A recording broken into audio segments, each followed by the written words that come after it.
cours du temps et au cours de l'histoire, il y a un organe qui s'est greffé à l'économie réelle. Et aujourd'hui, cet organe-là, on l'appelle finance. Donc c'est quoi la finance? C'est la science de la dette. Le problème, c'est que ceux qui sont en bas, les épargnants, est-ce que j'ai le droit de dire ce mot? Sont les cocufiés du système. Parce qu'en fait, ils croient avoir 100 et l'année prochaine 100, mais en fait, leur épargne est grignotée, est érodée par l'inflation. L'inflation qui est provoquée par qui? Ceux qui créent la monnaie à partir de rien. Et eux, pourquoi ils créent la monnaie à partir de rien? Pour être utile à la société, c'est pour toucher des intérêts. On n'oblige pas les épargnants, on les vole sans qu'ils sachent. Mais le problème, et on le voit très bien, c'est le too big to fail. C'est qu'une fois que la banque fait faillite, comme on l'a vu en 2008, comme on l'a vu en 2020, comme on l'a vu en 2023, début 2023 avec les banques régionales, 2020 avec le Covid, 2008 avec la crise des subprimes, qui vient à la rescousse? Ce sont d'abord les États et ensuite les banques centrales. Et qui en paye le prix? État, banque centrale, c'est des entités morales, c'est du vent quasiment. C'est pas elles qui vont payer le prix. Nous, les citoyens, payent le prix, mais sans trop comprendre d'où ça vient. Mais il y a aussi justement ce chaos social que créent justement ces itérations de cette logique de dette usuraire que tu dis être logique. Oui, elle est logique dans un système de chiffres mathématiques. Le problème, c'est que la vie, c'est pas que des chiffres. Il y a aussi de l'invisible. Et c'est quoi l'invisible? C'est l'humain. Les cocufiés du système sont les épargnants. Pourquoi? Parce qu'ils sont déresponsabilisés de l'argent qu'ils possèdent. Ce sont les banques qui en sont responsables. Mais comme après, elles sont too big to fail, en fait, elles sont payées pour un risque qu'elles prennent et une responsabilité qu'elles ont, qu'elles n'honorent pas. Justement, ce mot de honorer sa parole, honorer ses engagements, justement, c'est une des maladies de ce monde. Au lieu de se faire taxer par les riches, pour les riches, eh ben, on va taxer. Alors c'est pour ça, c'est pas tout à fait les riches, c'est les peureux, les anxieux de la vie. On dirait, non, faire circuler ta monnaie, sinon on va te taxer un tout petit peu pour les réveiller comme une petite piqûre. Réveille-toi et investis et responsabilise-toi. Bienvenue dans ce 7e épisode de Perspectives de vie. Pour ce nouvel épisode, j'ai l'immense plaisir d'interviewer Anis Lachnef. Bonjour. Salut Anis. Bonjour Célia. Comment tu vas? Ça va très bien, merci. Merci de m'accueillir dans tes locaux et de m'accorder de ton temps en ce dimanche matin ensoleillé. On a de la chance. Oui, exactement. Anis, si tu le veux bien, pour ce nouvel épisode, j'aimerais bien que nous parlions système économique et financier en France, création monétaire, dette abyssale, usure. Mais au préalable, est-ce que tu pourrais te présenter pour les personnes qui ne te connaissent pas encore? Bonjour tout le monde, je m'appelle Anis Lachnef. Donc là, en ce moment, je suis entrepreneur depuis 2016. Mais entre 2001 et 2016, j'étais trader à la Société Générale d'abord, jusqu'à 2009. Et ensuite, j'ai été à Nomura pendant 2 ans, qui est la grande banque japonaise qui a racheté Lehman Brothers, qui est la grande banque qui a fait faillite en 2008 et qui a déclenché vraiment la crise qui s'en est suivie. Donc j'étais vraiment, de ce point de vue-là, dans l'œil du cyclone avec l'ASG et l'affaire Kerviel et cette banque japonaise. Et ensuite, j'ai été à la Barclays.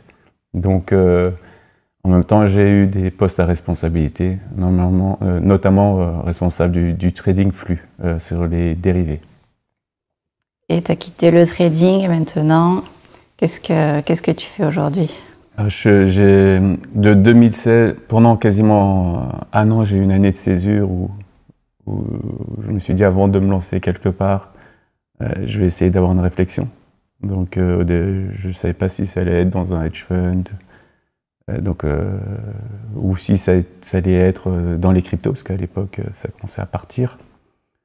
Et je me suis dit, je vais faire une année de césure, comme ça, j'aurai pas d'excuses. Et je vais essayer de comprendre le système économique, le système financier, le système monétaire d'une façon totalement autodidacte. Bien sûr, j'allais me sourcer sur le net ou dans les vidéos, dans des passages de livres, etc. Mais je voulais vraiment déconstruire complètement mon savoir et le reconstruire. Et je pensais que ça allait durer très peu de temps et finalement ça a duré très très longtemps. Alors comment fonctionne justement notre système économique et financier en France aujourd'hui? Alors je vais essayer d'utiliser un autre angle. D'habitude je commence, est-ce que vous savez qui crée la monnaie, etc. Et c'est vrai qu'à la fin ça devient répétitif, mais c'est ça. Comme disait mon prof d'histoire quand j'étais petit, il répétait tout le temps, l'art de l'éducation, c'est la répétition. Mais bon, on peut attaquer cette question de plusieurs manières et plusieurs prismes qui permettent de le voir. Mais alors je vais le faire d'un prisme que je pense qui est le mien. Je ne sais pas si ça a été théorisé ou pas. En fait, si on veut comprendre le système économique, c'est très très simple. Il n'y a rien à faire. C'est des gens qui font des choses, qui donnent soit un produit ou un service et qui se l'échangent. Donc l'émission peut s'arrêter là si on devait expliquer le système économique. Le problème, c'est que au cours du temps et au cours de l'histoire, il y a un organe, moi je l'appelle l'organe à créer du cancer, moi je l'appelle un organe cancérigène, qui s'est greffé à l'économie réelle. Et aujourd'hui, cet organe-là, on l'appelle finance. Donc c'est quoi la finance? C'est la science de la dette, ni plus ni moins. Aujourd'hui, hein, parce que le financement peut se faire sans dette, mais quasiment, on va dire, allez, à 90-95%, le financement ne se fait que par la dette. Dans le passé, il avait un autre nom, qui est ringardisé de nos jours, qui est très connoté, et tu en as parlé tout à l'heure, c'est l'usure. Et donc, pourquoi c'est connoté l'usure? Parce que c'est connoté religieusement, même si ça a été approché par Aristote, qui est un philosophe grec, bien avant le fait que ça soit repris chez les scolastiques au Moyen-Âge en Europe. Donc c'est connoté religieusement, et on sait tous, avec Philippe le Bel, etc., ce qui s'est passé contre les usuriers, et comment justement les rois faisaient en sorte qu'ils créaient des resets, c'est un mot à la mode aujourd'hui, mais comment on dirait plutôt une annulation de dette en juste coupant la tête des usuriers. Donc c'est resté dans l'imaginaire, et puis petit à petit, l'usure aussi a pris une autre connotation, c'est une connotation liée d'une manière ou une autre à l'antisémitisme. Donc c'est pour ça que ce mot usure, il ne rentre pas facilement dans les oreilles des gens. Donc on pourrait parler de la dette avec intérêt, même si ce n'est pas tout à fait l'usure. Et ce que je préfère, c'est une des définitions qui est donnée par les scolastiques du Moyen-Âge. Quelle est la définition de l'usure? Parce que peu de personnes le savent. Alors moi je pense que la meilleure définition de l'usure, et même le nom qu'on peut lui donner, c'est le business du temps. Et certains vont même plus loin. Saint Thomas d'Aquin.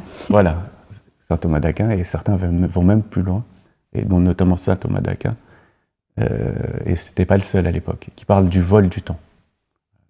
Alors si on veut rester plus proche de ton audience, on peut dire le business du temps. Alors c'est quoi le business du temps? C'est juste, d'ailleurs il y a une publicité de la Société Générale qu'un ami m'a envoyée. Oui, j'ai vu sur Twitter. En gros, je ne la connais pas par cœur, mais en gros, si votre idée n'a pas le temps d'attendre, venez nous voir, c'est la Société Générale. C'est exactement ça en fait. C'est que si vous êtes pressé, si vous voulez que le temps s'accélère, allez voir la Société Générale. Elle va voir votre dossier. Si elle pense que vous êtes solide, et que votre dossier est solide, et que votre projet est solide, elle va appuyer sur un bouton. Magiquement, elle va vous donner l'argent. De l'autre côté, vous allez la rembourser, ce qui va détruire la monnaie qu'elle a créée. Donc, c'est de la création au départ, puis une destruction à la fin. Cet argent, comme tu dis, elle appuie sur le bouton, il existe? Non, il n'existe pas. Il existe au moment où tu signes. Par exemple, dans un projet immobilier, c'est encore plus flagrant. Au moment où tu signes et que tu donnes deux choses à la banque. Ta vie sociale, ou la corde au cou, on pourrait dire ça. Et tu donnes aussi, en garantie, l'appartement où tu vas vivre. C'est-à-dire que si tu ne rembourses pas, premièrement, ça c'est l'idée de la corde au cou, tu es mort socialement, interdit bancaire, etc. Et deuxièmement, on va te déloger de chez toi et on va prendre l'appartement. Alors les Français sont un peu plus protégés que les autres sur cette question-là. Si les gens se rappellent justement ce qui s'est passé pendant la crise de 2008, qui était une crise justement qui a été déclenchée, parce que c'est plus complexe que ça, qui a été déclenchée justement par le mortgage. Et c'est pour ça que pour les crises de 2008, on parle de subprime. Non, mortgage, c'est le prêt immobilier. Voilà, mortgage aux États-Unis ou au UK, c'est le prêt immobilier. Et en fait, ce qui se passe, c'est qu'on l'appelle crise du subprime. Pourquoi? Parce que ça rapportait plus que les autres prêts immobiliers, parce que les gens étaient à risque. Et donc, C'est ça en fait qu'on donne. C'est la corde au cou et donc la mort sociale. Et deuxièmement, un bien vital qui est celui d'avoir un toit. Et voilà sur quoi repose en partie notre économie. Donc, pour revenir à la question initiale, désolé, hein, moi je pars tout le temps, après j'essaie de revenir.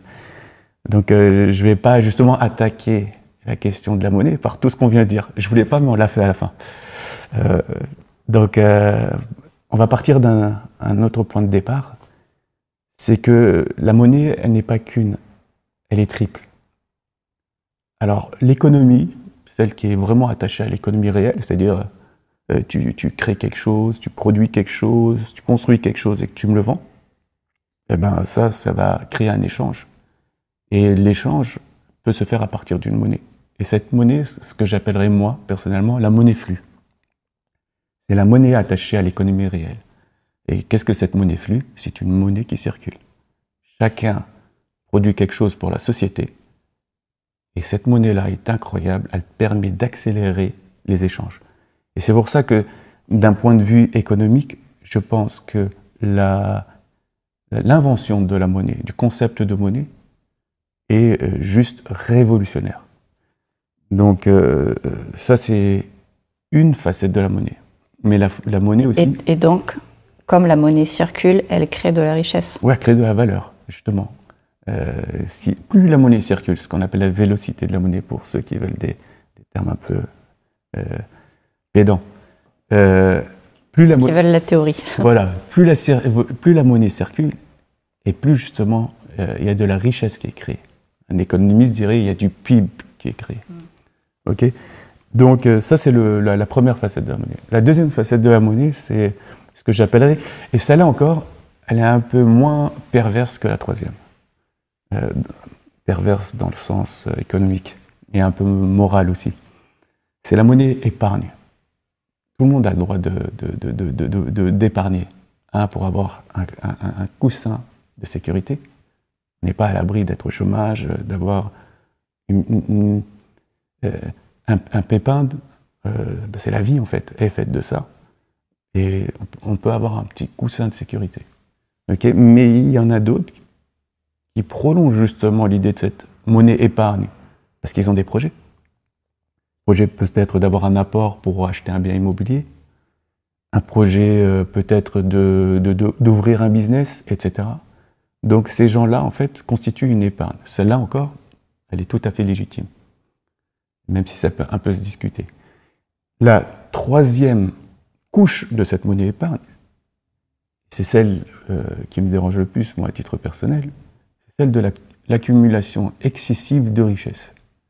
C'est-à-dire que les gens ont besoin d'un coussin de sécurité, ont besoin peut-être de mettre de côté pour investir dans leurs projets personnels, mais ils ont aussi besoin, certains, pas tous, d'avoir le maximum d'argent sur son compte pour, philosophiquement, ça c'est des philosophes et des psychologues qui l'ont théorisé, pour se protéger contre la vie, la mort. Voilà, au départ, protéger justement, ça les rassure au départ. Et comme on a parlé, on a dit que l'usure, c'est le business du temps, et par itération, on peut dire que c'est aussi le vol du temps. Là, c'est pareil. C'est l'excès d'épargne, peut-être une envie de se protéger et de se rassurer contre le futur, mais aussi, peut-être, selon l'équation, le temps, c'est de l'argent, d'accumuler le maximum d'argent pour accumuler un max de temps et peut-être se prémunir contre la mort. Et Bernard Maris vulgarise très bien cette question, et j'invite les gens, s'ils ont un peu le temps, d'aller sur YouTube et de taper Bernard Maris, et surtout ses vidéos avec Arte. Bernard Maris, juste pour dire comment il est mort, donc il a travaillé à la Banque de France et il est mort dans les locaux de Charlie Hebdo. C'était l'invité spécial ce jour-là. Il participait de temps en temps à Charlie Hebdo, mais ce jour-là, il était là spécialement pour cette réunion. Donc voilà la monnaie épargne. La monnaie a encore une autre facette, et elle est plus compliquée, celle-là. Et c'est celle qui nous embrouille le plus. Et c'est pour ça que si l'économie c'était que de la monnaie flux, tout le monde comprendrait l'économie. On serait tous experts en économie. Et en fait, la dernière facette de la monnaie, c'est ce qu'on va dire, c'est la monnaie dette, qui est au cœur de la finance. Pour ceux qui font de la finance, quand ils ont ou qui ont eu des cours de finance, une des formules les plus importantes, c'est justement ce qu'on appelle l'exponentielle plus RT ou moins RT, c'est l'actualisation des flux dans le passé, dans le futur, etc. Et en fait, sur quoi repose justement cette monnaie dette? Alors on va aller tout doucement. Imaginons une économie primitive. Imaginons que dans cette économie, il n'y ait que de la monnaie flux. Donc on s'échange nos biens, etc. Et soudainement, quelqu'un, il a besoin, il a une idée en tête. Et il ne peut pas mettre en place cette idée en tête sans justement recevoir une aide extérieure qui va lui permettre justement de lancer la machine. Et donc, il a besoin d'investisseurs. Voilà. D'où peuvent venir dans cette économie primitive, d'où peut venir l'excès de monnaie dont il a besoin, parce qu'il n'a pas assez en épargne. Il peut venir d'autres épargnants qui, comme lui, ont mis de côté et qui ont envie justement de réintroduire dans le circuit économique l'excès de richesse qu'ils ont, c'est-à-dire l'excès de l'épargne tout simplement. Et donc, ces gens qui ont de l'épargne vont lui donner et vont être rémunérés d'une manière ou d'une autre. Je pense que la meilleure, c'est de partager le risque avec cette personne qui a ce projet qui est extraordinaire, mais aussi les gains et les pertes. Il y a une autre façon pour eux d'investir chez cette personne, c'est de dire, je t'investis, mais je veux partager ni les risques. Alors quand je parle de risque de business, hein, non pas risque de contrepartie. C'est-à-dire, je veux partager ni les risques, ni les gains, ni les pertes. Je veux un coupon fixe. Ça, ce sont les intérêts. Donc voilà, dans cette économie primitive, comment ça se passe. Okay ? Mais imaginons maintenant que la personne en face, elle ne puisse pas justement rembourser rapidement, donc elle va écrire sur un bout de papier, voilà, je te dois 100. Et elle va le donner à la personne qui a investi. Okay ? Ce bout de papier qui est en main, j'espère que les gens suivent, hein, ce bout de papier qui est en main, en fait, c'est une reconnaissance de dette. Mais ce n'est pas encore une monnaie. Pourquoi ?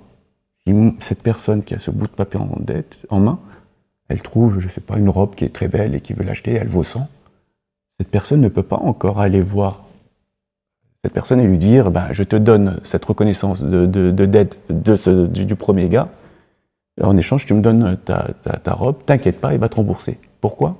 Parce qu'il n'y a aucune confiance dans ce bout de papier. Il ne connaît pas le projet de la personne, il ne sait pas qui c'est. Donc jusqu'à maintenant, ce n'est pas encore une monnaie. Et ce qui va se passer, c'est que si cette personne, on impose la confiance sur le papier qu'il émet, et alors, ça devient une monnaie. Est-ce que tu as compris ? Et c'est comme ça que va naître justement, au début c'était des lettres de change, des reconnaissances de dette, etc. C'est comme ça que va naître l'idée de la monnaie dette. C'est que si demain on crée la Bank of England, c'est beau comme mot ça, Bank of England, c'est à la fin du XVIIe siècle, ou au tout début du XIXe siècle, on l'appelle Banque de France. Et il y a Napoléon qui est derrière, qui en est même actionnaire, et qui dit que quiconque crée de la fausse monnaie, on le zigouille. Et justement, les banquiers vont être plus sympas. Non, on va l'emmener au bagne à vie, on s'arrête là. Donc, dès qu'on instaure justement la confiance dans une institution, cette institution peut commencer à émettre des bouts de papier qui sont des reconnaissances de dette, et dire qu'en fait, non, vous pouvez vous l'échanger entre vous, et c'est une monnaie. C'est comme ça qu'est née l'idée de la monnaie dette. Est-ce que c'est clair ou pas ? S'il faut rééclaircir quelques points, j'avoue que le raisonnement était un peu long. Le prêteur croit au projet, voilà. Et donc il accepte de porter le risque de créer de la monnaie et financer ce projet pour que le projet puisse voir le jour. Et alors pour le moment, lui, l'investisseur, pour le moment, il ne crée pas de la monnaie parce que son nom, c'est comme ça qu'on dit en finance, son nom ne vaut rien. C'est-à-dire qu'il y a un risque de crédit sur lui, sur la personne qui a émis justement cette reconnaissance de dette, qui est quasiment énorme. Mais le problème, c'est que maintenant, de là, on peut comprendre que si c'est la Banque de France, la Bank of England ou la Fed, au début du XXe siècle, qui émet cette monnaie, cette reconnaissance de dette, on peut comprendre que ça devient quasiment une monnaie parce qu'on peut se l'échanger. Et en fait, ça va devenir au XXe siècle, fin du XIXe et début du XXe siècle, ça va devenir la monnaie qui va prendre le dessus sur la monnaie métal, l'or, l'argent, etc. Ou même la monnaie qui est adossée à du métal, or et argent. Elle va prendre le dessus. C'est la monnaie dette. On peut l'appeler aussi monnaie crédit. Est-ce que tu comprends? Oui. Et c'est comme ça qu'est née la troisième monnaie. C'est une monnaie qui, justement, qui peut aussi accélérer, qui accélère le flux dans l'économie. Parce que ce qui se passe, et là, il faut bien comprendre, une fois qu'on a l'idée de ces trois monnaies, on va comprendre. Alors, on va essayer de résumer tout ça de façon très simple. Il y a des gens qui travaillent. C'est la monnaie flux, qui s'échangent leurs biens, leurs services, et cette monnaie circule. Tu as ceux qui épargnent, et qui, justement, peuvent épargner excessivement. Et qu'est-ce qui se passe quand on épargne excessivement dans un monde où il n'y a pas de monnaie dette, attention. Eh ben, ce qui va se passer, c'est qu'on peut tuer l'économie réelle. Parce que c'est ce qu'on appelle, alors ça c'est encore du vocable un peu religieux, la thésaurisation. C'est-à-dire le fait d'épargner plus que nécessaire. Thésaurisation, ça veut dire conserver. La monnaie. Ouais, conserver la monnaie. La laisser dormir, la rendre oisive. Et justement, c'est pour ça que moi je suis pour une taxe sur l'oisiveté monétaire, oisiveté économique. Donc voilà, là on a la monnaie épargne qui peut tuer l'économie réelle. Derrière, c'est greffé. Alors ce qu'il aurait fallu, c'est d'essayer de dire à ces gens, s'il vous plaît, n'épargnez pas excessivement. Parce que si vous épargnez excessivement, monétairement on parle, alors vous allez tuer l'économie réelle. Qu'est-ce qu'on peut faire contre quelqu'un qui a peur de l'avenir, qui a peur de la mort? Si on va jusqu'aux idées philosophiques, on ne peut rien faire contre ce quelqu'un. Par contre, si on lui dit attention, si tu épargnes trop, alors on te taxera un tout petit peu sur ta monnaie. Et t'inquiète pas, cette monnaie qu'on va te taxer va aller à l'aide sociale, à l'action sociale, et ça va permettre justement de faire en sorte que la classe moyenne qui travaille paye moins d'impôts. C'est ce que, en fait, on va en parler peut-être dans une autre partie, c'est un peu les solutions. Oui. Donc ça, c'est la monnaie épargne. Alors, ce qu'elle fait, la monnaie flux, c'est dire non, on ne va pas vous taxer. Vous avez 100, demain, vous allez encore avoir 100. Vous allez être en toute sécurité. Pensez que vous avez un magot chez vous. Ne vous inquiétez pas. Nous, ce qu'on va faire, c'est qu'on va vous laisser tranquille à votre monnaie épargne. Et c'est nous qui allons investir en créant de la monnaie de nulle part, qui est, quand on réfléchit bien, qui n'est pas de nulle part. Ils se permettent justement d'investir la monnaie épargne. C'est un autre angle de vue. Sauf que les épargnants ne sont pas responsabilisés. C'est la banque qui est responsabilisée. Donc il dit, vous inquiétez pas, on va justement créer de la monnaie épargne, on va investir sur des gars en qui on croit, qui ont des idées et qui veulent faire des choses. Okay, on va aussi investir sur des spéculateurs. On va aussi investir sur des gens qui achètent leur 8e Airbnb, etc. Mais bon, ça va bien se passer et ça va accélérer les flux dans l'économie réelle et tout se passera bien. Donc voilà d'où est née la monnaie dette. Le problème, c'est que ceux qui sont en bas, les épargnants, est-ce que j'ai le droit de dire ce mot, sont les cocufiés du système. Pourquoi? Parce qu'en fait, ils croient avoir 100 et l'année prochaine 100, mais en fait, leur épargne est grignotée, est érodée par l'inflation. L'inflation qui est provoquée par qui? Ceux qui créent la monnaie à partir de rien. Et eux, pourquoi ils créent la monnaie à partir de rien? C'est pas pour être utile à la société, c'est pour toucher des intérêts. Et voilà. Et pourquoi c'est perverse? Parce qu'on pourrait penser que tout va bien. C'est super bien ficelé. On n'oblige pas les épargnants, on les vole sans qu'ils sachent. Au lieu de leur parler de taxes, dès qu'on parle de taxes sur Twitter, je les vois, c'est quasiment... c'est peut-être les retours les plus violents, en fait. Quand j'ose parler de cette taxe sur l'épargne, mais non, laisse-les tranquilles, on va les laisser tranquilles. On va dire, non, vous ne taxez pas, vous avez le droit d'avoir l'argent que vous voulez, mais en fait, on va les taxer autrement, par l'inflation. C'est incroyable, ce système. Il est bien ficelé. Mais le problème qu'il y a, et alors on dit, bon, c'est les banques qui vont créer la monnaie, et ce sont elles qui sont responsabilisées sur le risque et non pas les épargnants. Et donc tu dis que les banques créent la monnaie, mais elles n'utilisent pas déjà l'argent qui est dormant au sein des banques, l'épargne au sein des banques. Ils n'utilisent pas uniquement cette épargne qui est disponible au sein des banques. Légalement, zéro. Ils utilisent zéro. En fait, quand vous avez 100 € sur un compte, c'est une reconnaissance de dette de la banque envers vous. C'est rien d'autre. Si vous avez 100 € dans votre poche, ce sont vos 100 €, parce que c'est une reconnaissance de dette de la Banque centrale. Et la Banque centrale ne fait jamais faillite. C'est pour ça que, là on est en Angleterre, si tu regardes un billet, il est marqué que la reine, en fait, assure contre ces 5 pentes. On a l'impression que c'est une tautologie, ça veut strictement rien dire. C'est-à-dire que la reine d'Angleterre dit que si quelqu'un apporte ses 5 pounds à la Banque d'Angleterre, donc c'est la reine d'Angleterre qui dit ça, à la Banque d'Angleterre, alors la Banque d'Angleterre vous donnera 5 pounds. C'est une tautologie. Qu'est-ce que ça veut dire? C'est que cette reconnaissance de dette est directement face à la Banque d'Angleterre et pas face à HSBC ou Barclays. Tu vois, c'est ça en fait. Et ça vient pas de nulle part. Cette phrase est une phrase du passé, parce qu'avant, c'était pas juste quelque chose qui était créé de nulle part sur un ordinateur. C'était adossé à de l'or. Mais de l'or, on en avait en très peu quantité. Tout le reste, c'était un effet multiplicateur. Et bien là, c'est pareil. C'est que la banque possède auprès de la banque centrale un compte, et elle a très peu d'argent comparé justement à son passif, c'est-à-dire toute la monnaie qu'elle a créée. Mais ça, c'est très méconnu. Bon, maintenant j'ai 130 000 abonnés, mais quand je suis arrivé, parce que c'est pendant l'année de césure que j'ai prise, c'est justement ces choses-là que j'ai essayé de comprendre. Mais ça n'intéressait personne, mais n'importe quoi. Même des profs, une banquière, une chef d'agence m'a dit, elle n'a jamais entendu quelque chose d'aussi con de sa vie.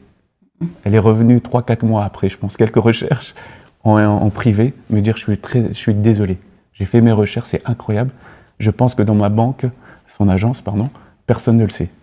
C'est ça qui est incroyable. C'est que, moi j'explique tout le temps, et je répète, que dans ma salle de marché, nous on était sur les actions. Donc on est encore moins instruit par rapport à ces questions monétaires. Nous, justement, quand j'ai commencé à m'introduire, j'ai dit que j'étais trader sur le trading de flow. Donc moi, c'est que le flux que je connais. J'achète, je vends, j'achète, je vends, j'achète, je vends. Je suis intermédiaire constamment. Donc je ne connais que ça, mais mon outil de travail sont des actions, des options et de l'argent. Je connais très bien les actions, très bien les options. Mais la monnaie, non, je ne le connaissais pas. Et j'en traite en notionnel des milliards par jour. Et je ne le connaissais pas. Et c'est à la limite de la honte. Mais le problème, c'est que personne ne le connaît. Personne dans la salle. Ou peut-être une, mais je ne la connais pas. Parce qu'après, j'ai fait mon enquête mais quand je leur expliquais, il y en a qui disaient « Oh, c'est pas possible, c'est vrai », et d'autres, ils s'en foutaient complètement. Ce qui compte pour eux, c'est pas de remettre en question le système. C'est qu'à la fin, ça leur permet de vivre et de payer l'école, la maison, etc. Ils ne sont pas là pour refaire le monde. Voilà, c'est ça que j'ai apporté. Mais si on revient à ce schéma avec la monnaie dette, la monnaie flux et la monnaie épargne, ce qui ne va pas en fait, c'est que la banque dit « je vais créer cette monnaie et j'en suis responsabilisé ». Mais le problème, et on le voit très bien, c'est le too big to fail, c'est qu'une fois que la banque fait faillite, comme on l'a vu en 2008, comme on l'a vu en 2020, comme on l'a vu en 2023, début 2023 avec les banques régionales, 2020 avec le Covid, 2008 avec la crise des subprimes, qui vient à la rescousse? Ce sont d'abord les États, et ensuite les banques centrales. Et qui en paye le prix? Parce que c'est État, banque centrale, c'est des entités morales, c'est du vent quasiment. C'est pas elles qui vont payer le prix. Ce sont nous, les citoyens, qui n'avons pas le contrôle sur la création monétaire, sur le pouvoir monétaire. On paye le prix, mais sans trop comprendre d'où ça vient. J'entends souvent des phrases « je comprends pas, c'est quoi, les impôts ne font qu'augmenter, mais où va l'argent ?»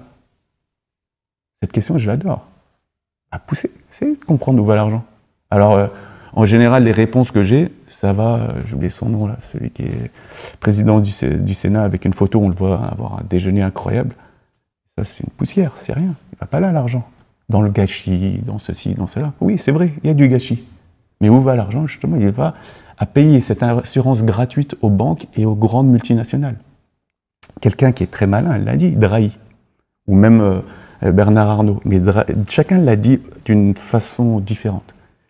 Drahi a dit, quand j'ai emprunté les premiers 100 000 francs, qui font à peu près 15 000 euros, je ne dormais pas. Quand j'ai commencé à emprunter les quelques millions de francs, ce sont les banquiers qui ne dormaient pas. Et là, ça a changé sa perception. Il a compris qu'il y avait un aléa moral. Est-ce que tu sais c'est quoi un aléa moral? Non. Il n'y a pas de problème. C'est que, moi je ne sais pas. Et quand je pose la question, très peu de gens savent. L'aléa moral, c'est justement le fait de profiter d'une situation, c'est-à-dire, je vais prendre un risque qui va mettre en danger la société, mais qui, moi, me coûte rien. Demain, ma boîte coule. Ce n'est pas une boîte personnelle, c'est une société anonyme. Bah, elle coule, elle coule. Mais si ça se passe bien, c'est-à-dire que si elle coule, ce sont les salariés qui vont payer, ce sont les taxpayers, donc les gens qui payent leurs impôts qui vont payer, c'est l'État qui va devoir mettre la main à la poche. On l'a vu avec Air France, Renault, etc. Donc ce sont eux qui vont devoir mettre à la poche. Mais si ça se passe bien, eh ben, je serai riche. Et ça a marché. Je nie pas qu'il, dans le LBO qu'il fait, c'est-à-dire le leverage, c'est quoi le leverage? J'emprunte énormément, j'achète des sociétés, je fais le ménage, je jette des gens, je restructure, etc. Et j'en tire des bénéfices. Peut-être qu'il y a un aspect darwinien dans ce qu'il fait. Il fait que peut-être il rend les sociétés un peu plus solides ou pas. Pour l'instant, ce n'est pas prouvé, parce que le jour où le château de cartes va tomber, on va le voir. Il y a une société à Bordeaux qui était un conglomérat justement d'immobilier et de magasins, des chaînes de magasins, etc., qui a fait faillite. Pourquoi? Parce qu'elle reposait justement, comme Drahi, sur la dette avec intérêt. Que du leverage, on emprunte, et si ça se passe bien, c'est bien. Mais voilà, donc... Mais si tu empruntes énormément, mais que tu utilises cet argent pour financer tes projets, que les projets marchent, et qu'avec ces projets, tu crées des emplois, tu crées de la richesse, en quoi est-ce mal? Alors, justement, il y a l'idée 1 de l'aléa moral, c'est que si tu empruntes, et qu'après, tu mets à risque, comme ce gars de Bordeaux, j'ai oublié son nom, une dizaine d'entreprises, je crois qu'il y a GoSport ou quelque chose comme ça dans le lot. C'était plein de marques connues là, comme Zara, mais françaises, j'oublie les noms, c'est pas très important. Et ben, en fait, tu mets à risque la société. Si tu empruntes, et après, comme Air France, comme Renault, avec, comment il s'appelle, Carlos Ghosn, qui emprunte, et qui a mis à risque Renault, qui était leveragé comme un malade, après... tu mets à risque une institution quand même. Et c'est qui vient à l'aide après? Ce sont les taxpayers. Alors les banquiers, les grandes entreprises, oui, mais on a payé notre dette, mais après quoi? C'est comme si moi je te détruis ton magasin, je mets le feu dedans, on le reconstruit et pendant 3 ans, il n'y a pas de chiffre d'affaires, et après, oui, mais tu l'as reconstruit, ça va, hein, j'ai rien fait. En fait, il y a des dommages à chaque fois. Et justement, c'est les taxpayers qui le payent. Donc là, on l'a dit, quand les banques, les États empruntent, viennent à l'aide, pardon, eh ben, qui va payer plus tard sont ceux qui payent des impôts, ceux qui utilisent des services publics, etc. On l'a vu, l'austérité. Les fonctionnaires ont eu leur salaire gelé, l'indexation sur leur salaire gelé, le point d'indexation. On a vu aussi qu'il y avait moins de services publics. On a vu toutes les coupes budgétaires qu'il y a eu sur l'hôpital. Et la crise du Covid est justement venue nous dire, ben voilà, on avait besoin justement de ressources, etc. L'école. Voilà. On met beaucoup plus de moyens sur le sécuritaire que sur justement l'éducation nationale. On le voit. Qui a fait des grèves vers la fin de décennie de 2010 à 2020? Ce sont les infirmiers, l'hôpital, l'éducation nationale. Voilà ceux qui souffrent vraiment du système. Et après, petit à petit, ils sont mis à se dire, ces gens-là, on peut créer autant d'argent qu'on veut, on ne crée pas d'inflation. Parce que dans leur tête, l'inflation, c'est seulement l'inflation à la consommation, les prix à la consommation, c'est-à-dire la hausse des prix à la consommation. Mais pour se loger, on fait comment? On prend un crédit, on va acheter de l'immobilier. Et l'immobilier, il a explosé. Donc, quel projet on donne aux gens? Ah, vous allez acheter à 30 ans, ou 35 ans et prendre un crédit sur 25 ans. On parle même maintenant de crédit à 50 ans. Le numéro 2 de l'Île-de-France, celui qui est juste en dessous de Valérie Pécresse, au Conseil général, et propose même de prendre des crédits sur 50-60 ans. En fait, on est en train de vendre notre vie pour justement avoir une maison qui sera quasiment notre tombe aussi. C'est quoi le projet qu'on est en train de donner aux gens? Ça, c'est le premier point. Et deuxième point, il y a l'idée, et ça, c'est vraiment la racine de ce système d'aide avec intérêt, il y a l'idée d'injustice un peu, d'un manque d'équité. Que ce soit le directeur financier de LVMH ou Bernard Arnault, lui-même, devant des gens de Polytechnique, des élèves de Polytechnique, dans une conférence, je crois, qui date de 2019. Plus tard, chez BFM TV, pendant justement une remise de prix, comme quoi c'était l'entrepreneur numéro 1 de France, etc. Lui-même a dit, mais je ne comprends même pas, c'est fou. J'emprunte de l'argent pour acheter Tiffany, on me donne de l'argent. Le directeur financier a dit, tout l'argent qu'on emprunte, au lieu d'être un coût, au lieu d'avoir une charge, en fait, on gagne de l'argent juste à emprunter. C'est-à-dire que j'emprunte 100 et je dois rendre 99. Mais il n'y a rien de logique. Et ce qui se passe, c'est que ces gens-là... Les taux étaient très bas.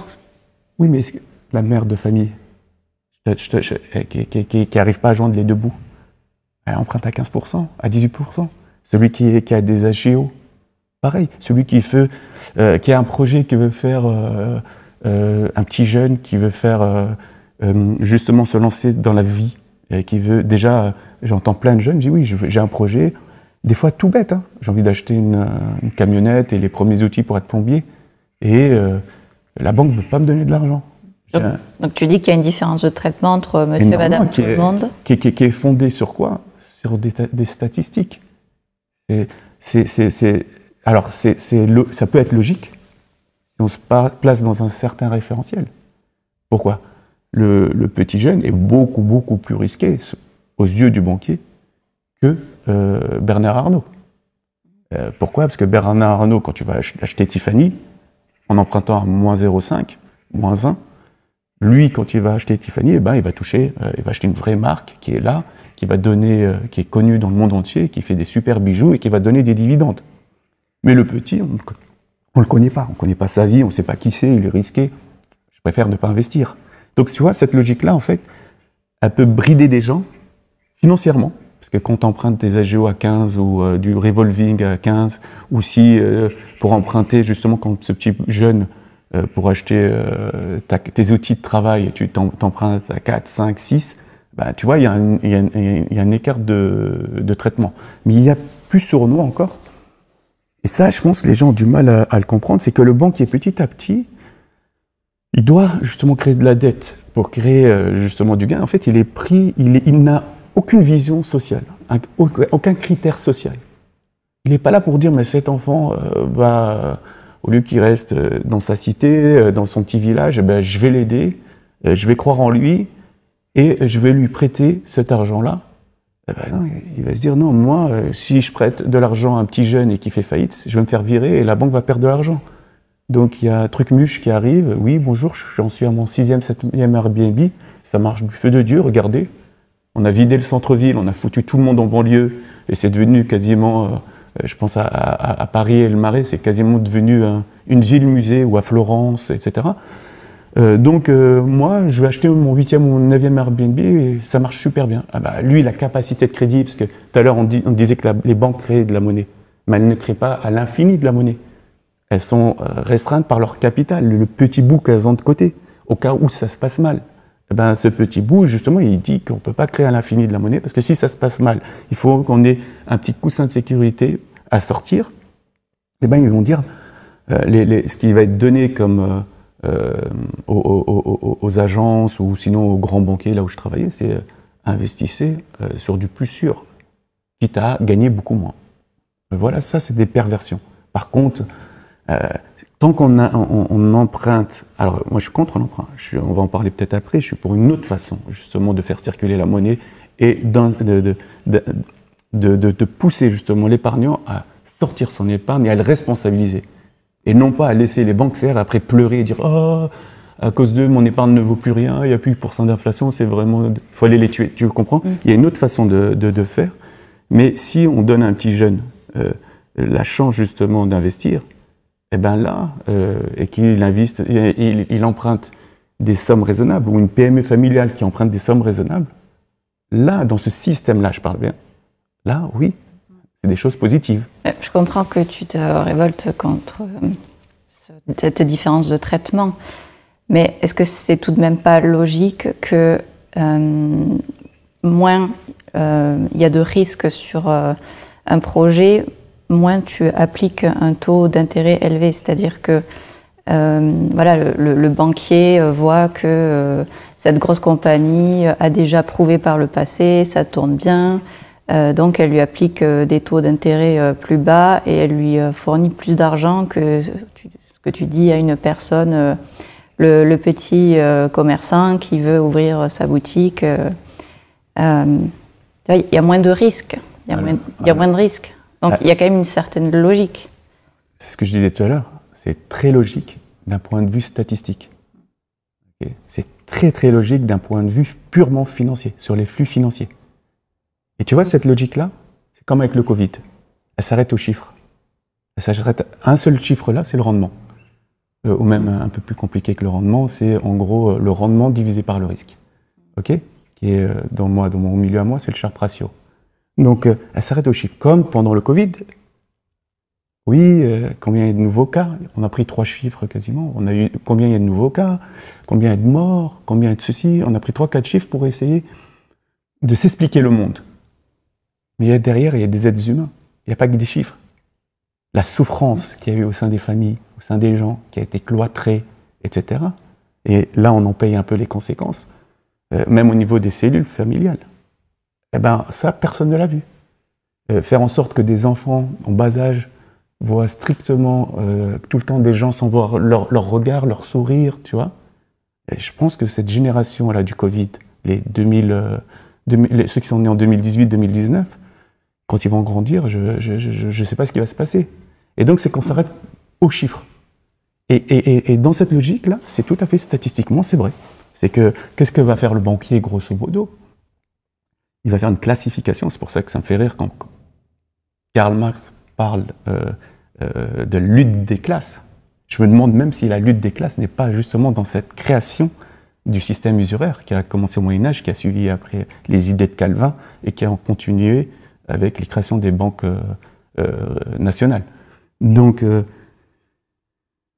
cette idée qu'on puisse classer les gens en super forts, Bernard Arnault, Drahi, c'est des gars super puissants. Le mec qui a acheté son 9e Airbnb, on va leur donner quasiment à 0% les prêts. Il y a les classes moyennes, ça va être 1, 2, 3, selon qu'ils achètent de l'immobilier ou selon qu'il y a un asset sûr. Plus eux, mais l'asset est sûr. C'est-à-dire que j'ai un collatéral ou de la consommation 4, 5. Et les laisser pour compte de ce système. À qui on va prêter, en gros, et les chiffres sont public. Suffit d'aller sur le site de la Banque de France. On va prêter à 7, 8 s'ils veulent faire de la consommation, entre 13 et 20 s'ils veulent faire du revolving, c'est-à-dire juste on te donne l'argent sans rien te demander, mais tu dois nous rendre entre 13 et 20. Ou à ta de l'AGO, ce sera 20. Et une fois qu'on fait ça, ce qu'on va faire, ça paraît logique. T'as raison. Mais on oublie des choses après, c'est que par itération, okay, il va se passer quelque chose. C'est que par itération, les inégalités de richesse vont s'accentuer. Donc ce qui paraît super logique au point 0, initialement, petit à petit, au fil du temps, les inégalités de richesse vont s'accentuer jusqu'à de plus en plus de gens deviennent très très très riches et de plus en plus de gens, petit à petit, deviennent très pauvres. Il y a un déclassement. On ne parle même pas de ceux initialement. Donc, il va se passer ça. Et qu'est-ce qui se passe quand il se passe ça? C'est que, justement, il y a un deuxième effet, c'est ce que j'appelle l'effet d'exponentialité. Encore une fois, on n'a pas vraiment compris pendant le Covid au départ. Donc, il y a cet effet d'exponentialité que l'être humain a du mal à s'imaginer. Même ceux, c'est bizarre, qui ont fait maths sup, ils le comprennent quand c'est théorique et qu'il faut rabâcher son cours et avoir une bonne note. Mais qui ne le voient pas trop. Ça, je l'ai vraiment j'en ai eu l'expérience, on va dire, en français, quand j'étais en salle de marché. C'est que l'être humain, on dirait qu'il est construit pour voir les choses linéairement. On est là, dans un an on sera là, dans un an on sera là, etc. Il n'arrive pas à voir que quand quelque chose est dénaturé, il peut avoir des effets exponentiels, comme la multiplication des cellules cancéreuses. Il n'arrive pas à le voir parce qu'il est dans une vision linéaire. Donc il y a l'exponentialité qui fait que l'effet exponentiel de l'usure, du taux d'intérêt, on a commencé exponentiel RT. À faire en sorte que les inégalités de richesse vont s'accentuer. Et deuxièmement, ce qu'on ne voit pas trop, c'est les effets de corrélation. C'est que quasiment n'importe quoi qui se passe dans ce monde, par des petits sauts, on peut en voir comme racine l'usure.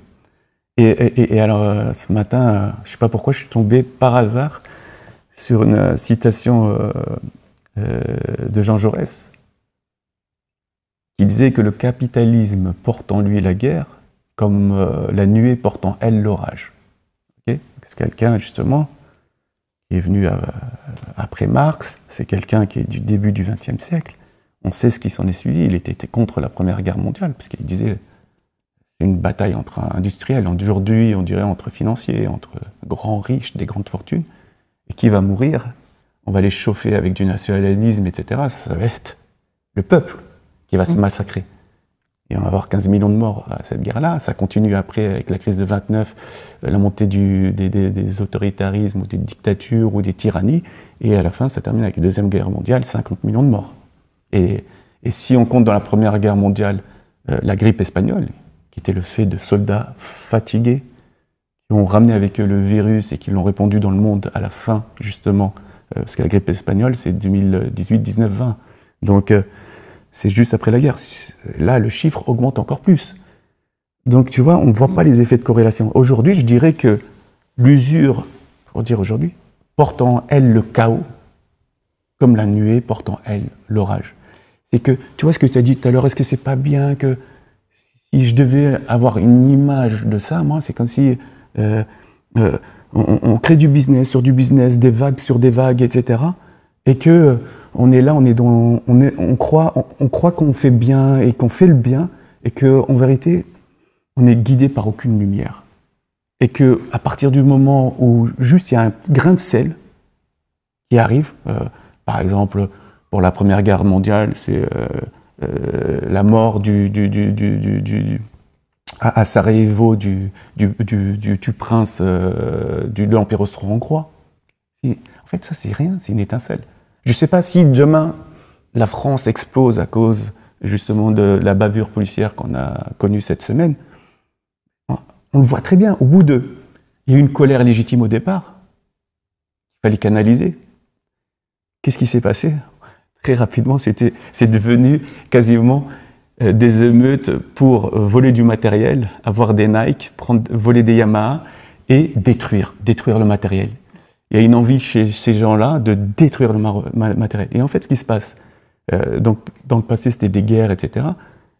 Aujourd'hui, il y a aussi les guerres, mais il y a aussi justement ce chaos social que créent justement ces itérations de cette logique de dette usuraire que tu dis être logique. Oui, elle est logique. Dans un système de chiffres mathématiques, le problème, c'est que la vie, c'est pas que des chiffres. Il y a aussi de l'invisible. Et c'est quoi l'invisible? C'est l'humain. Voilà. Est-ce que tu penses alors qu'on aurait dû leur appliquer certains taux? Est-ce que tu penses qu'on aurait dû mettre un minimum de taux, un taux plancher Alors, je suis contre tous les planchers. Il n'y a rien de naturel dans les planchers. Je travaillais en banque sur des nappes de volatilité. Dès qu'on mettait des planchers, tout se passait bien à la moindre petite volatilité, c'est-à-dire petit changement de régime du marché, on ne savait plus où on habitait. Et de là, j'ai appris que toute chose qu'on doit penser doit être mathématiquement, on dirait, infiniment dérivable. Pour vulgariser, smooth, lisse. C'est-à-dire qu'il faut penser à des systèmes lisses. Donc bien sûr, on part d'un système qui a été construit sur 8 siècles. C'est pas rien. La libération de l'usure au Moyen-Âge a commencé au XIIIe siècle. justement grâce à une exégèse rabbinique qui a dit pourquoi Dieu dit qu'on doit être contre l'usure. C'est bizarre parce que c'est bien l'usure, c'est bien de prêter et gagner beaucoup d'argent. Ah, il dit entre frères. Donc, entre frères c'est interdit, mais le frère ce n'est pas seulement celui de ta cellule familiale, c'est ton frère en religion. Donc il y a ce petit exégèse commutariste qui va justement libérer l'usure, mais par contre, on peut le faire avec les autres, et eux peuvent le faire avec nous, sachant que dans le monde catholique et chrétien du Moyen-Âge, je peux parler de Philippe le Bel, l'usure était considérée comme une abomination. Et on a eu justement toute cette littérature des scolastiques qui, comme par hasard, est née à cette époque-là. Donc ça a commencé là, ça a continué avec Calvin, qui a dit non, on va faire une autre exégèse. On peut prêter aux riches, c'est-à-dire en gros, ce que Macron appelle le capitalisme, pour faire de l'anachronisme, du capitalisme productif. C'est-à-dire on peut prêter aux riches avec intérêt, etc. Mais on doit être gentil avec les pauvres. C'est de là qu'est né, justement, le système bancaire protestant qui est hégémonique aujourd'hui, avec la plus grande banque du monde qui est JP Morgan. Donc, on va libérer justement l'usure de façon très... avec une exégèse qui est très, comment on appelle ça, bienfaisante avec les pauvres. Et on voit aujourd'hui qui paye les taux à 20%. Et c'est pour ça que je dis quoi, c'est que l'enfer est pavé de bonnes intentions. Donc moi, je suis complètement contre ce système. Mais maintenant, comment passer de ce système-là, qui est la règle, à un système qui serait idéal? Alors, on va reparler encore de continuité, c'est que si du jour au lendemain, il y a un tyran qui vient, on va faire ce système-là maintenant à partir d'aujourd'hui, c'est-à-dire qu'on va devoir passer de ce système qui régit toutes nos vies dans le monde entier à celui-là du jour au lendemain. L'énergie qui est nécessaire pour passer de ce système-là à là est infinie. Donc qu'est-ce qu'on va créer? On va créer le chaos encore plus. Donc ce qu'il faut savoir, c'est pas quel est le système idéal, chacun peut pondre le sien et se faire passer pour un génie. L'idéal, c'est pas de pondre le système idéal, c'est de savoir comment on va converger petit à petit sur 30, 40, 50 ans s'il le faut. C'est quoi? C'est rien dans l'histoire de l'humanité. Tout doucement, vers un système qui serait plus juste économiquement. C'est là qui est le défi. Le problème qu'il y a, c'est que tout le monde de nos jours est pressé. Et moi, je dis toujours, les banquiers ne seraient rien si on avait un peu de patience en nous. Mais on veut tout de suite, on est des enfants gâtés. Et qui on a mis à la tête de nos États sont des enfants gâtés aussi. Les politiques ne pensent qu'à une chose, à leur réélection dans 5 ans. Ils ne pensent pas aux générations futures. Surtout si c'est des chefs d'État. Il y en a eu beaucoup en Europe qui n'ont pas d'enfants. On peut dire, mais c'est dégueulasse de dire ça. Ils n'ont pas d'enfants, ils l'ont décidé, mais ils peuvent penser aux enfants des autres. On peut le dire aussi. Mais je pense que moi j'en ai 3, quand on a 3 enfants, on pense plus à... Et c'est justement tout ce qui me motive dans ce que je fais. C'est que je pense aux générations futures. Pas à moi, je suis bien. C'est aux générations futures. Donc, c'est là qu'il faut comprendre, c'est comment on va passer d'un point à un autre, mais sur 30, 40 ans, sur une génération. Et ce ne sera sûrement pas avec cette élite corrompue qu'on a, qui ne pense qu'à se faire réélire au bout de 5 ans. Donc, ils vont avoir des projets sur 5 ans, jamais sur 30, 40 ans. Et le problème, c'est que si un jour, il y a quelqu'un qui propose ce projet-là, de bouger sur 20, 30 ans, tout doucement, par des micro-ajustements, la personne ne votera pour lui. Parce qu'on vit dans une société qui ne repose que sur le matériel, où on a ringardisé l'honneur, la justice, la morale, l'amour, tout ce qui est justement immatériel. Tu sais, tout à l'heure, on parlait du rendement. Et je t'ai dit, tu as raison, c'est logique dans ce système-là. Dans un système où on s'en fout justement de ces données qui sont immatérielles, comment tu mesures l'amour? Tu y arriverais? C'est dur. Comment tu mesures la justice? On pourrait avoir quelques points, mais c'est très compliqué. Et justement, c'est là où on vit dans ce malheur-là, c'est que tout est fondé sur des statistiques. Là, il y a les émeutes dans les banlieues, mais on leur a donné des milliards. Et j'ai envie de dire, gardez vos milliards et réinstaurer un peu plus de justice sociale, un peu plus de paix, un peu plus de considération, un peu plus de remettre au cœur justement de chaque famille l'autorité parentale qui est compliquée. Les jeunes, aujourd'hui, même qui viennent des bons quartiers, c'est très compliqué d'avoir une autorité sur eux. Parce que justement, la société a ringardisé, a attaqué cette structure familiale et cette autorité familiale. Donc c'est pour ça que ce qu'il faut proposer, c'est justement un système, on en parlait tout à l'heure un petit peu au début, et de penser justement, ça sera là l'intelligence collective, de savoir comment on passe tout doucement à ce système-là.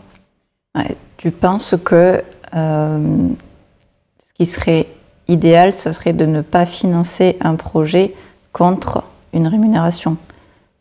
Non, je suis pour la rémunération, mais je ne suis contre la rémunération passive. Qu'est-ce que ça veut dire? C'est normal que les banques demandent le taux d'intérêt. Elle ne va pas prêter de l'argent gratuitement, c'est normal de demander quelque chose. Et je t'en veux pas, hein, c'est le cas de 99,80. Tu es ancré, là, par ta question, sur 8 siècles de construction économique et financière. Tu dis, c'est normal que les... Est-ce que c'est normal que les banques créent de l'argent à partir de rien? Premièrement. Est-ce que c'est normal? Je te pose une question philosophique, là, et je n'en donne même pas la réponse. Est-ce que l'excès de richesse, on ne parle pas de 5-10 000 euros, l'excès de richesse doit être vu comme une responsabilité à celui qui l'a obtenu par la chance, par l'intelligence, par le travail, par ce que tu veux? Est-ce que c'est une responsabilité qui doit être réintroduite dans le circuit économique, ou est-ce que c'est un privilège qui permet d'avoir une rémunération passive au fil du temps? C'est ce qu'on appelle les intéresseurs. Je ne fais rien. C'est ce que... voilà, c'est des anachronismes qui ne sont pas tout à fait vrais aujourd'hui, puisque le rentier, justement, il s'est adapté. Au 19e siècle, on parlait du rentier. Aujourd'hui, le rentier, c'est celui qui emprunte énormément, qui fait porter le risque sur les autres, d'où l'idée d'aller à la morale, et qui achète avec des actions. Il ne va pas prêter, il va acheter avec des actions. Il n'emprunte pour rien, il achète des actions et il touche des dividendes. C'est ce qu'a fait Bernard Arnault avec Tiffany, c'est ce que fait avec le LBO, là, donc le leverage buyout de Drahi, c'est ce que fait Drahi en achetant par de la dette sans rien posséder, énormément de sociétés. Pour en tirer quoi? Du cash flow, des dividendes. Donc, est-ce que c'est normal tout ça? Et donc, il faudrait sortir justement de cette matrice. Mais c'est compliqué. Parce que je suis sûr, dans tes cours, on t'a matraqué justement avec des idées qui sont complètement dans ce système économique. Même ceux qui se croient rebelles, je pense à être des économistes de gauche qui viennent avec des idées, ils n'arrivent pas à sortir. J'ai eu affaire à eux énormément. Par des discussions privées, par téléphone, par visioconférence, par justement des entretiens comme celui-là, ils n'arrivent pas à sortir de la logique usuraire, de la dette avec intérêt. Pour eux, c'est ce qui est le plus logique au monde. Ils n'arrivent pas à sortir. Moi, ce que je propose... Alors, comment financer un projet? Il n'y a presque rien à changer. Mais justement, comment financer un projet? La banque, petit à petit, elle doit perdre ce pouvoir de création monétaire. Petit à petit. Avant qu'on crée la monnaie numérique et que ce pouvoir devienne centralisé entre les mains des banques centrales. Parce que pour le moment, la création monétaire se fait à 2 niveaux. Par la banque centrale, mais majoritairement pour nous, les gueux, par les banques commerciales. Mais si elles continuent dans leur bêtise, à un moment, ce pouvoir va leur être retiré et rendu à la banque centrale. Donc il sera encore plus concentré, beaucoup plus, et on peut aller vers des dérives. C'est pourquoi le monde est complexe. Moi, je suis pour la monnaie numérique centralisée, mais pas détenue et décidée par une poignée par une caste financière. Je suis pour cette monnaie centralisée, mais dont les règles sont décidées par le peuple, justement démocratiquement. Donc voilà ce que je veux pas. Alors qu'est-ce qu'on va faire? On va responsabiliser. Tu sais, tout à l'heure, je t'ai dit, les cocufiés du système sont les épargnants. Pourquoi? Parce qu'ils se sont déresponsabilisés de l'argent qu'ils possèdent. Ce sont les banques qui en sont responsables. Mais comme après, elles sont too big to fail, en fait, elles sont payées pour un risque qu'elles prennent et une responsabilité qu'elles ont, qu'elles n'honorent pas. Justement, ce mot de honorer, honorer sa parole, honorer ses engagements, justement, c'est une des maladies de ce monde. Okay, si Drahi demain fait faillite et qu'il reste avec ses 8 milliards, mais que son empire financier, son empire entrepreneurial chute, il a toujours ses 8 milliards. Et qu'est-ce qu'on vont dire ses amis? Il est où le problème? Il est super malin. Il a 8 milliards maintenant alors qu'il partait de rien. Donc on ne responsabilise pas les gens. Et moi je veux responsabiliser l'épargnant. C'est à lui d'aller et de dire à qui il veut prêter. Et s'il dit, mais moi, je travaille toute la journée, j'ai pas le temps, j'ai pas les compétences, etc., alors il se responsabilise en donnant, en transférant cette responsabilité à des entités financières, à une banque s'il veut, parce que la banque peut avoir, qui vont justement faire en sorte que faire circuler l'épargne et non plus créer la monnaie. Il y a une grosse différence dans ce que je dis entre créer la monnaie à partir de rien et la prêter à l'industrie du tabac ou l'industrie pétrolière, notamment sur le gaz de schiste, où toutes les banques françaises sont énormément impliquées, et dire que moi, épargnant, j'ai des idéaux, je ne veux pas investir dans la guerre, l'armement, je ne veux pas investir dans tout ce qui est carbonisé, dans le gaz de schiste, je vais dire à la banque, je vais lui mettre quelques règles, et voilà, gérer mon argent, s'il vous plaît, je suis prêt à prendre le risque, mais prêter justement au tissu économique local. Donc ça revient au même. Que le système-là, rien ne change, on a toujours des comptes en banque, on a toujours une épargne, on a toujours... Mais au lieu de perdre 8%, qui est une taxe en fait. Tu sais, tout à l'heure je parlais d'une taxe, d'une petite taxe sur l'épargne.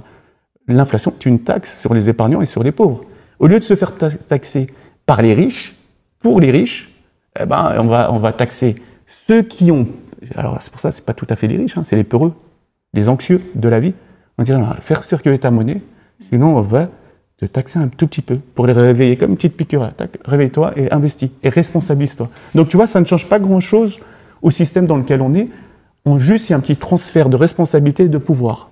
Le pouvoir est enlevé aux banques, la responsabilité est enlevée aux banques et elle est sur le dos des épargnants. Et maintenant, c'est juste, si l'épargnant n'a pas les capacités d'investir sur quelqu'un de la famille, sur un projet à lui, sur quoi que ce soit, eh ben en fait, il va reporter cette responsabilité sur la banque, mais au moins maintenant, c'est moins sournois, il le sait. Et par exemple, il peut dire, moi je ne veux pas que vous prêtiez aux gens qui font des Airbnb, je veux prêter à Renault, à Air France, je veux prêter à l'État. Voilà, c'est sûr, c'est une valeur sûre, je prends à l'État. Je veux que, bon, c'est vrai que le taux est super bas quand je prête à tel État, ce qui n'est pas vrai aujourd'hui, mais je veux prêter à l'État, etc. Voilà un début de prémisse. Donc dans ton système idéal, on utiliserait uniquement que l'épargne de tout un chacun pour financer tout projet. C'est justement ça, de faire circuler la monnaie, mais alors c'est pas ça le système idéal seulement. Mais qui est-ce qui gère tout ça alors? Il n'y a rien qui change.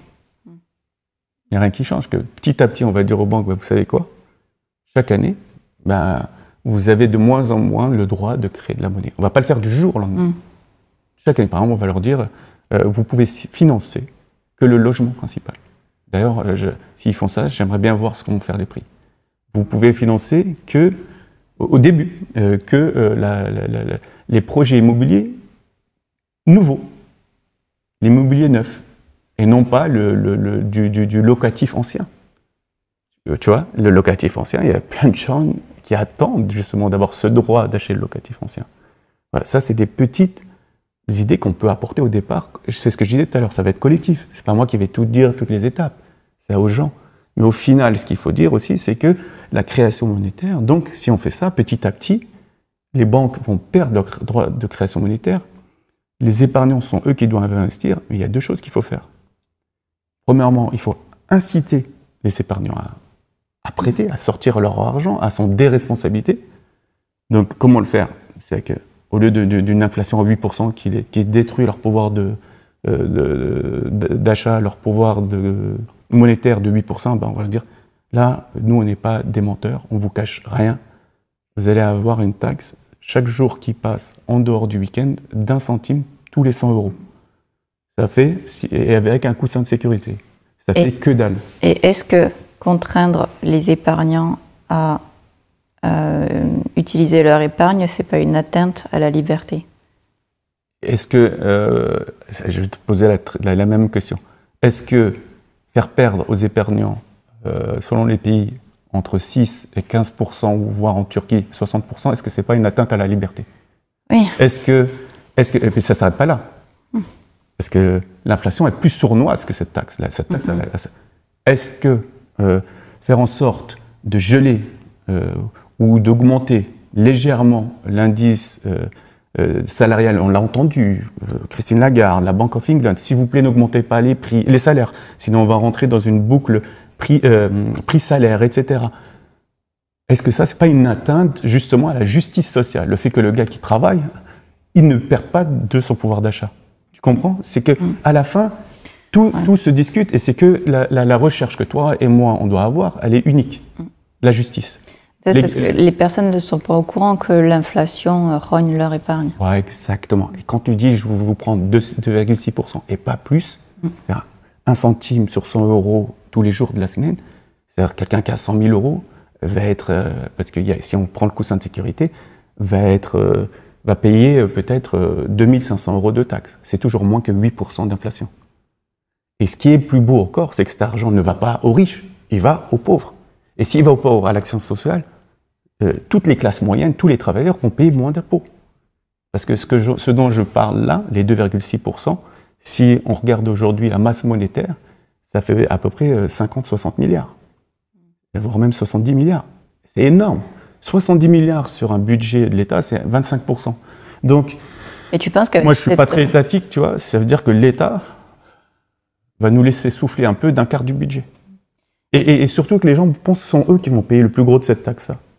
Apple, quand il avait 300 milliards dans un compte offshore, vu que la taxe est sur la monnaie elle-même, elle n'est pas comptable, elle n'est pas sur des artifices comptables, eh ben, l'argent va être tiré directement offshore ou pas offshore.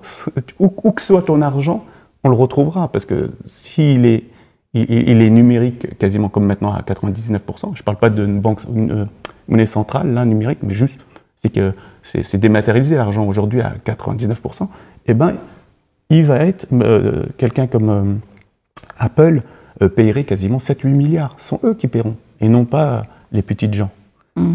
Et est-ce que tu penses qu'en forçant les épargnants à investir leur épargne, cette épargne suffit à l'économie, à faire à ce que le pays vive? Est-ce qu'on n'a pas besoin de créer plus de monnaie dans ce système?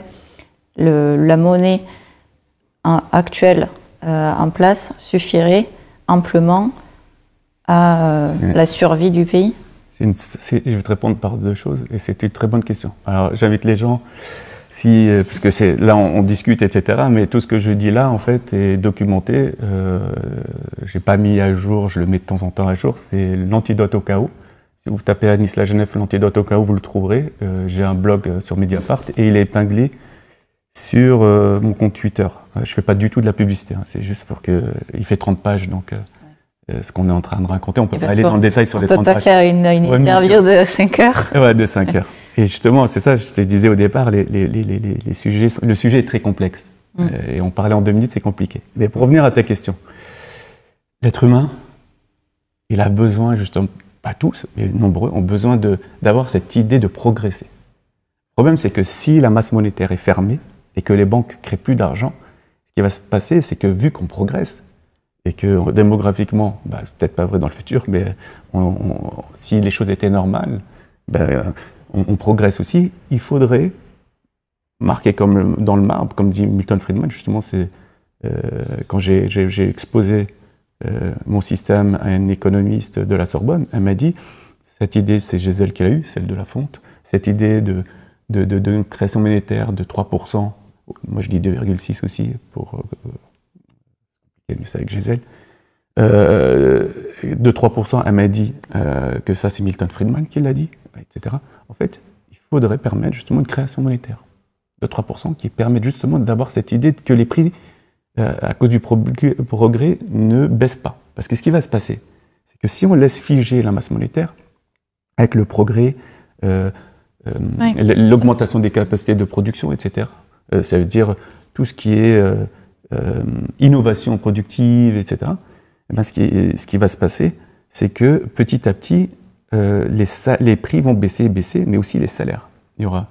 Et ça, l'être humain, comme l'inflation, il l'a eu, n'arrivera jamais à l'accepter.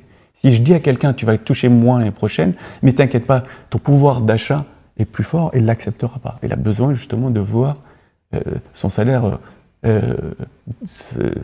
augmenter. Et donc, je suis pour une création monétaire de 3%.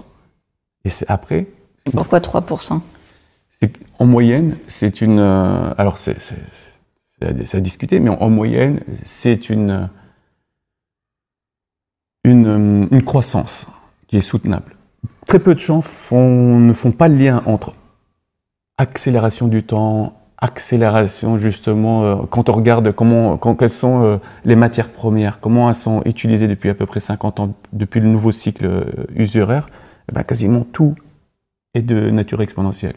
Pourquoi? Parce qu'on accélère le temps. Donc ils ne font pas le lien entre création monétaire exponentielle et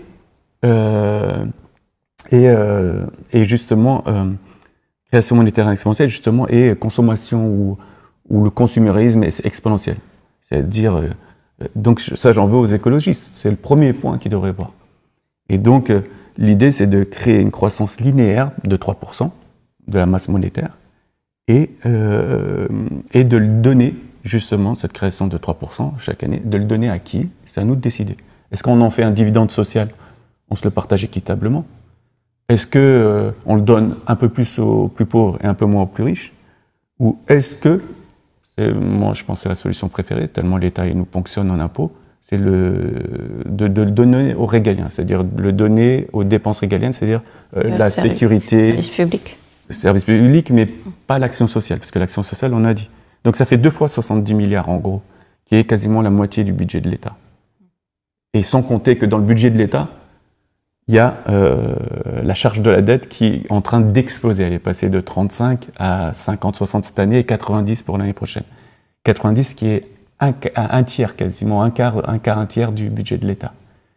Donc voilà, là où on shift justement, on ne change pas le monde, on le rend un peu plus juste et rien ne changera, je pense, si ce n'est plus de justice, moins de frustration, moins de chaos et beaucoup moins de ces cycles économiques et financiers qui sont exponentiels, puis un rebasement, comme ils disent les Français, les Anglais.